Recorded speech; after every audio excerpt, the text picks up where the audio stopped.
Thank you Shreyan, thank you Hina. Vishnudeo Sai Chhattisgarh के मुख्यमंत्री हमारे साथ जुड़ रहे हैं। प्रणाम, नमस्कार और स्वागत है आपका इंडिया इकोनॉमिक कॉन्क्लेव में। और सबसे पहले मैं पूछना चाहती हूं आपसे कि छत्तीसगढ़ ने हाल ही में अपनी नई औद्योगिक नीति लॉन्च की है, क्योंकि ये इंडिया इकोनॉमिक कॉन्क्लेव का बड़ा प्लेटफॉर्म है। इस औद्योगिक नीति की क्या विशेषताएं हैं, देश आपसे जानना चाहता है।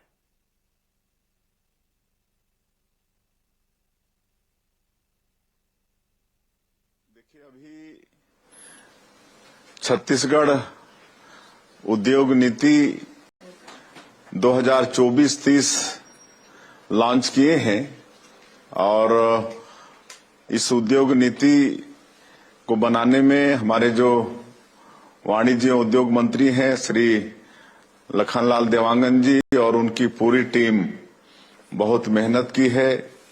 सभी वर्गों से राय मशविरा किए हैं और तब इस उद्योग नीति को तैयार किए हैं। और इस उद्योग नीति में महिला उद्यमी, ST/SC उद्यमी, अग्निवीर के जो सेवानिवृत्त हैं, आर्मी के जो सेवानिवृत्त हैं, ऐसे लोगों को प्राथमिकता दी गई है और रोजगार पर विशेष जोर दिया गया है। 1000 और जो 1000 से ऊपर रोजगार देंगे उनको सरकार विशेष सहयोग उपलब्ध कराएगी और उद्यमियों को किसी भी तरह से परेशानी न हो, इसलिए सिंगल विंडो सिस्टम 2.0 ये भी लागू किए हैं ताकि एक जगह उनका आवेदन आ जाने पर उनको आवश्यक सारे दस्तावेज समय पर मिल जाएं, उनको ज्यादा दफ्तरों का भी चक्कर लगाना नहीं पड़े और समय की भी बचत हो।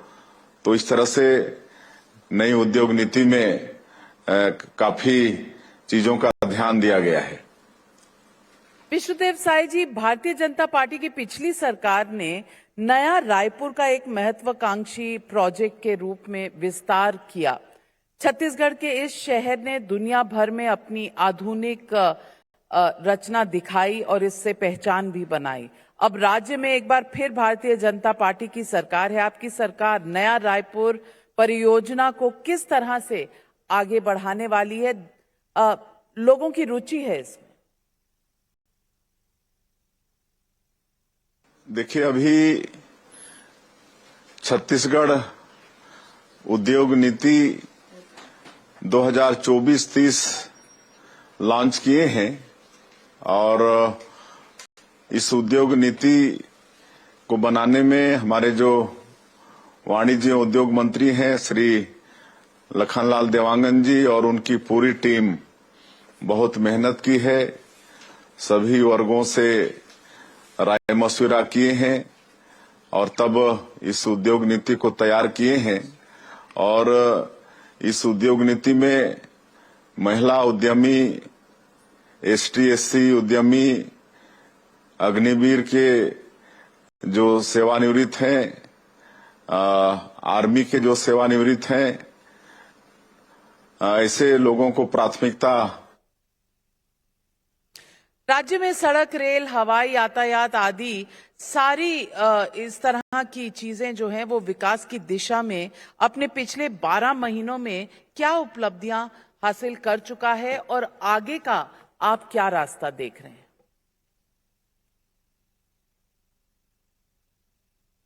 देखिए, एक तो डबल इंजन की सरकार है और विधानसभा चुनाव कैंपेनिंग के दौरान भी मोदी की गारंटी लॉन्च किए थे और आदरणीय हमारे देश के यशस्वी प्रधानमंत्री स्वयं भी आकर कई कैंपेनिंग में छत्तीसगढ़ की जनता से वादा किए थे कि भारतीय जनता पार्टी की सरकार बनेगी तो यहाँ सबका विकास होगा, जैसा उनका मूल मंत्र है, सबका साथ, सबका विकास, सबका विश्वास और सबका प्रयास।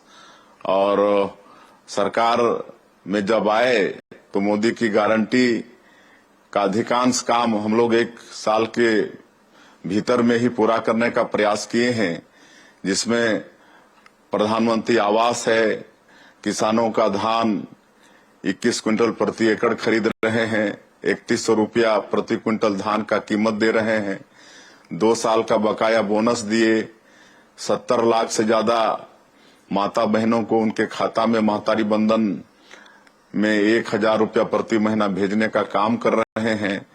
तेंदुपत्ता का कीमत 4000 से 5500 प्रति मानक बोरा कर दिए हैं। रामलला दर्शन योजना शुरू किए हैं। इस तरह से अधिकांश मोदी की गारंटी में जो वादा किए थे उसको पूरा करने का प्रयास किए हैं। और जैसे मैंने कहा कि डबल इंजन की सरकार है, तो हम लोग प्रदेश की समस्या को लेकर भारत सरकार के पास जा रहे हैं, तो उनका भी भरपूर आशीर्वाद मिल रहा है। हमारे देश के जो सड़क परिवहन मंत्री हैं आदरणीय नितिन गडकरी जी, वो 20,000 करोड़ से ज्यादा की राशि नए हाईवेज और रायपुर शहर में फ्लाईओवर और सड़कों के निर्माण के लिए दिए हैं। उसी तरह से सिविल एविएशन मिनिस्टर से मुलाकात किए थे और उनसे आग्रह किए हैं कि हमारा जो रायपुर का एयरपोर्ट है उसको इंटरनेशनल एयरपोर्ट का दर्जा दिया जाए, इंटरनेशनल कार्गो वहां पर बनाया जाए, और जो बिलासपुर हमारे प्रदेश की राजधानी है वहां के एयरपोर्ट में नाइट लैंडिंग की व्यवस्था हो, और रायपुर से अंबिकापुर अभी जो पिछले समय माननीय प्रधानमंत्री जी अंबिकापुर एयरपोर्ट का भी इनॉग्रेशन किए, तो वहां भी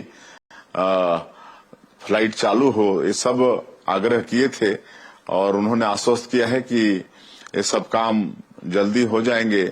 और रेलवे के क्षेत्र में भी रेल मंत्री जी से मुलाकात किए थे, तो कई नई रेल परियोजनाओं के लिए और दोहरीकरण के लिए, सबके लिए, और जो स्टेशन हैं हमारे छत्तीसगढ़ के अंदर रायपुर, दुर्ग, भिलाई, ये सब का अपग्रेडेशन के लिए, और 48 और छोटे जो स्टेशन हैं इनके लिए भी भारत सरकार रेल मंत्रालय ने राशि उपलब्ध कराया है और इनका इनॉग्रेशन मतलब इनका अपग्रेडेशन का काम भी चालू हो रहा है। इस तरह से जिस भी विभाग में जा रहे हैं वहां से हम लोग को भरपूर आशीर्वाद मिल रहा है। मैं एक सवाल और भी पूछना चाहती हूँ। आपने संकल्प लिया है कि 2 साल में छत्तीसगढ़ से नक्सलवाद पूरी तरह से सफाया हो जाएगा। आपकी रणनीति क्या है? आपको इस दिशा में कितनी सफलता अब तक हासिल हुई है? देखिए, जब से हम लोग सरकार में आए हैं, नक्सलवाद के साथ बड़ी मजबूती के साथ हमारे सुरक्षा बल के जवान लड़ रहे हैं, और जो 1 वर्षों में सफलता हासिल हुई है, बस्तर के क्षेत्र में शांति बहाल करने में जो कामयाबी मिली है, उसकी सभी तरफ प्रशंसा भी हो रही है। और लगातार नए सुरक्षा कैंप खुल रहे हैं। करीब 37 सुरक्षा कैंप खुल चुके हैं, और एक सुरक्षा कैंप खुलने का मतलब 5 किलोमीटर रेडियस में जितने भी गांव आते हैं वहां सरकार की सारी सुविधाओं को पहुंचा पा रहे हैं। वहां सड़क बन रही है, बिजली पहुंच रहा है, नल के द्वारा लोगों के घरों में पानी पहुंचा रहे हैं, वहां राशन कार्ड, आयुष्मान कार्ड, ये सब चीज की व्यवस्था हो रही है। वहां पर दूरसंचार के साधन, मोबाइल के टावर खड़े हो रहे हैं, तो ये सब काम हो रहा है। और एक नियद नीलानार योजना शुरू किए हैं। नियद नीलानार का हिंदी में अनुवाद है आपका अच्छा गांव, और इसके माध्यम से भी सरकार की योजनाओं को करीब 96 से ज्यादा गांवों में सरकार की योजनाओं को पहुंचाने में सरकार सफल हुई है। और वहां के लोग नक्सलवाद से मुक्ति चाहते हैं और विकास की मुख्य धारा से जुड़ना चाहते हैं। और इसलिए हम लोगों ने आह्वान भी किया है नक्सलियों से भी कि आप सब लोग गोलीबारी की भाषा छोड़कर विकास की मुख्य धारा से जुड़िए, सरकार आप लोगों के साथ न्याय करेगी। और उसका भी परिणाम अच्छा मिल रहा है। करीब 1,500 से ज्यादा या तो आत्मसमर्पण किए हैं या उनकी गिरफ्तारी हुई है, और उनके साथ भी पूरा न्याय सरकार कर रही है। तो बड़ी मजबूती के साथ हम लोग नक्सलवाद के साथ लड़ रहे हैं और माननीय प्रधानमंत्री जी और हमारे गृह मंत्री जी का इस संकल्प भी है कि मार्च 2026 तक इस देश से नक्सलवाद को खत्म करना है और उस दिशा में हमारी सरकार केंद्र सरकार के सहयोग से काम कर रही है। एक बड़ा मुद्दा रहा है कुछ पिछले चुनावों में, वो मुद्दा है अनएम्प्लॉयमेंट का, बेरोजगारी का। आपकी उद्योग नीति राज्य की अर्थव्यवस्था को कैसे मजबूत करेगी और रोजगार कैसे पैदा करेगी, ये इसका क्या रोड मैप है? बहुत संभावनाएं हैं, यहाँ पर बहुत मिनरल्स हैं, आयरन ओर है, कोयला है, यहाँ गोल्ड है, डायमंड है, टीना है। इस तरह से मिनरल्स का भंडार हमारे छत्तीसगढ़ में है। यहाँ बिजली पानी सब है, उद्योग के लिए अनुकूल वातावरण है और यहाँ पर वनोपज भी खूब है। छत्तीसगढ़ में सैकड़ों तरह के वनोपज हैं। आज 24% भूभाग यहाँ मतलब वनों से आच्छादित है। यहाँ मिट्टी भी उर्वरा शक्ति से भरपूर है, मेहनतकश किसान है। तो सब मिलकर, और हम लोग यहाँ पर पर्यटन की भी अपार संभावना है छत्तीसगढ़ में, तो पर्यटन को भी उद्योग का दर्जा दिए हैं। अभी पिछले कैबिनेट में ये पास हुआ है। तो सब मिलाकर, और अभी कुछ दिन पहले ही एक इंडस्ट्रियल मीट यहाँ पर हुआ था जिसमें 27 समूह के लोग, कुल 35,000 करोड़ का उनके साथ MOU साइन हुआ है। और भी लगातार सूचना मिल रही है कि यहाँ इन्वेस्टर इन्वेस्ट करने के लिए तैयार हो रहे हैं। तो हमको पूरा विश्वास है कि यहाँ उद्योग धंधे भी स्थापित होंगे और उसके माध्यम से हम लोग यहाँ के हमारे बेरोजगारों को रोजगार दे पाने में भी सक्षम होंगे। मुख्यमंत्री जी, आदिवासी मुख्यमंत्री होने के नाते आपने छत्तीसगढ़ के जनजातीय समुदाय के कल्याण के लिए क्या विशेष प्रयास किए हैं, देश ये भी जानना चाहता है। देखिए, हमारा छत्तीसगढ़ का 2 संभाग, बस्तर संभाग और सरगुजा संभाग, ये ट्राइबल बाहुल्य है और पूरे प्रदेश में कुल 32% आबादी अनुसूचित जनजातियों की है। और हम लोगों ने अपने बजट में भी दोनों संभाग को विशेष फोकस किया है और जो भी योजनाएं हैं भारत सरकार का, वो सब उनके लिए है, चाहे प्रधानमंत्री आवास हो या फिर धान का कीमत देने की बात हो, तेंदुपत्ता का कीमत हो, या जो महतारी बंधन योजना का लाभ हो, सब इन्हीं वर्ग के लिए है। और 2 विकास प्राधिकरण का गठन भी यहाँ पर किए हैं, सरगुजा विकास प्राधिकरण और बस्तर विकास प्राधिकरण, कि ऐसे ट्राइबल क्षेत्रों में किसी भी तरह से विकास में संसाधन बाधक नहीं बने, इसके लिए 2 विकास प्राधिकरण का गठन भी यहाँ पर किए हैं।